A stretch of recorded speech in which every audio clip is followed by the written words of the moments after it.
जय श्री राधा कृष्ण भगवान जी की जय। वैशाख मास महत्म की मंदिर शिवंशी वाले महात्मा यूट्यूब चैनल की ओर से हम आप सभी भक्तों का हार्दिक अभिनंदन करते हैं। आज हम आपको सुनाने जा रहे हैं वैशाख मास महत्म के 19वें अध्याय की परम पावन कथा, जो कि इस प्रकार है। श्रुतिदेव ब्राह्मण आगे की कथा का वर्णन करते हुए कहने लगे हैं कि हे राजन, वैशाख मास महत्म का फल और भी सुनो। पांचाल देश के राजा भूरी यश का पुत्र हुआ पुरु यश। वह अत्यंत पुण्यात्मा तथा बुद्धिमान था। पिता के मरने पर वह राजा बना। वह धर्मपूर्वक पृथ्वी का राज्य करता था, परंतु पूर्व जन्म में उसने जल दान नहीं किया था। इस कारण उसकी सब संपत्ति नष्ट हो गई। इस प्रकार उसको बलहीन देखकर उसके कई शत्रु राजाओं ने उस पर आक्रमण कर दिया। बेचारा राजा पराजित होकर अपनी शिखनी रानी और कुछ साथियों सहित पर्वत की एक ऐसी गुफा में छिप गया जिसका रास्ता कोई नहीं जानता था। राजा ने बड़ी व्याकुलता से वहां पर 53 वर्ष व्यतीत किए। जब राजा के मन में ये चिंता हुई कि मैं जन्म और कर्म से तो शुद्ध हूँ, मैंने जन्म भी अच्छे कुल में लिया, परंतु ना जाने मेरे सब पुरुष कहाँ गए। मैंने ऐसा कौन सा पाप किया है जिससे यह घोर दरिद्रता और पराजय हुई तथा वनवास के सब दुख सहने पड़ रहे हैं। तो इसी दुख की अवस्था में वो अपने गुरु महाराज का स्मरण करने लगा। तो उसी समय दो मुनीश्वर याज और उपयाजक नाम वाले वहां आकर उपस्थित हुए। वनवास से दुखी, राजचिन्ह से हीन, वन के मार्ग को न जानने वाला वह राजा थोड़ी देर चुपचाप खड़ा रहा और रोता हुआ उनके चरणों में गिर गया। तब दोनों मुनियों ने पकड़कर उसे उठाया। इसके पश्चात राजा ने वन के पुष्पों से विधिवत उनका पूजन किया। अब वह दोनों बैठ गए तो राजा ने बड़ी नम्रता से उनसे प्रश्न किया कि हे महाराज, मैं जन्म से तो शुद्ध हूँ, पितरों और देवताओं का पूजन भी करता हूँ, पाप से डरता हूँ, प्राणियों पर दयावान हूँ, गुरु की भक्ति में प्रीति रखने वाला हूँ, फिर ऐसा कौन सा कारण है कि मैं ऐसा दरिद्र हो गया हूँ। मेरा सब राजकोष नष्ट हो गया, शत्रुओं ने मुझको जीत लिया, वन का वासी अकेला क्यों रह गया, मेरे पुत्र पौत्र भाई बंधु कोई नहीं रहा, मैं निष्पाप होकर राज्य कर रहा था, फिर भी मेरे राज्य में अकाल क्यों पड़ गया। इसका कारण आप विस्तार पूर्वक मुझसे कहिए। राजा के ऐसे वचन सुनकर थोड़ी देर सोचकर वह दोनों मुनि याज और उपयाजक नाम वाले कहने लगे कि हे राजन, तू अपने दुख का कारण सुन।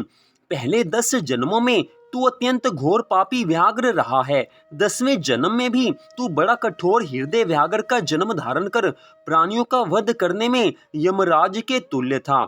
जब 10वें जन्म में घोर देश में था और अपने घोर और बुरे कर्मों में लगा हुआ यात्रियों को निर्दयता से कष्ट दिया करता था, तो उसी समय धूप से व्याकुल 2 बड़े व्यापारी और वेद वेदांगों को जानने वाले कर्शन नाम वाले मुनि वहां पर आए। इनको आता देखकर तू धनुष बाण लेकर उनका रास्ता रोककर खड़ा हो गया। फिर उनमें से एक व्यापारी को मारकर तूने सब धन छीन लिया। जब तू दूसरे को मारने लगा तो वह समस्त द्रव्य वहीं घास फूस में फेंक कर डर के मारे भाग गया। उस समय कर्शन मुनि व्याघ्र के हाथ से मारे जाने के भय से व्याकुल होकर मूर्छा खाकर पृथ्वी पर गिर गए। फिर उस समय तुमने उन मुनि से पूछा कि उस व्यापारी ने धन कहाँ छिपाया है। फिर एक गड्ढे के पानी से उनके हाथ मुंह धोए और उनको मूर्छा न आ जाए, इस कारण उन पर पंखे से हवा करने लगे।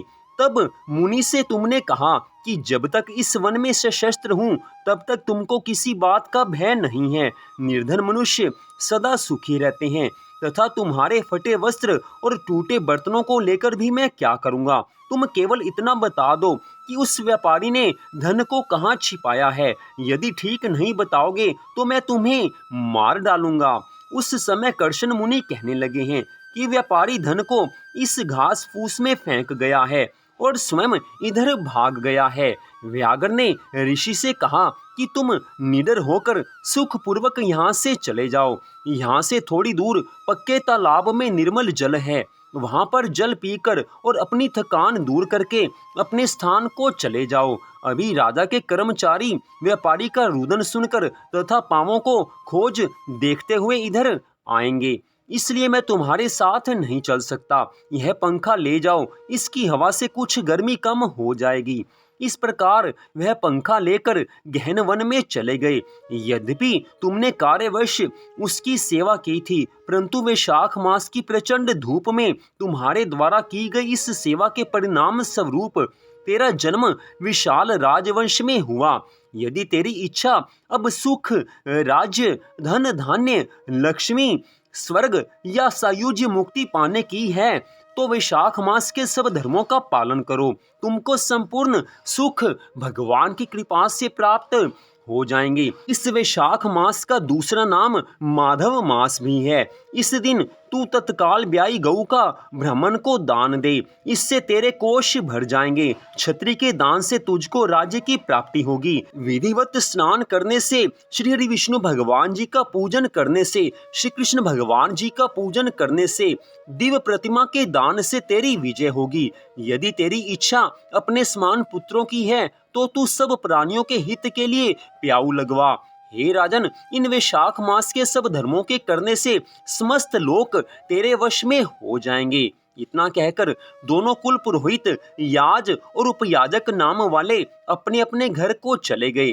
तब महापराक्रमी राजा कुल पुरोहितों के कथना अनुसार वैशाख मास के सब धर्म का पालन करने लगा है और भगवान की पूजा करने लगा है, जिसके प्रभाव से राजा ने अपनी बची हुई सेना को लेकर पांचाल नगरी में प्रवेश किया।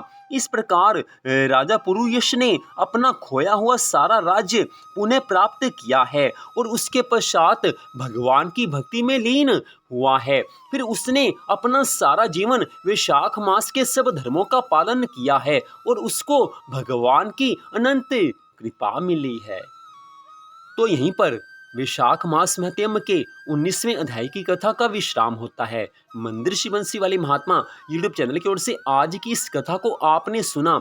इस कथा में स्पष्ट बताया गया है कि वैशाख मास के सब धर्मों का पालन करने से मनुष्य को सभी तरह के सुख, संपत्ति, आनंद प्राप्त होते हैं, परिवार में खुशियां आती हैं और जीवन के अंतिम समय में भगवान के धाम की प्राप्ति हो जाती है, अर्थात मोक्ष मिल जाता है, जो कि हमारे जीवन का परम लक्ष्य है। तो आज की इस कथा को सुनने के लिए आप सबका हार्दिक धन्यवाद।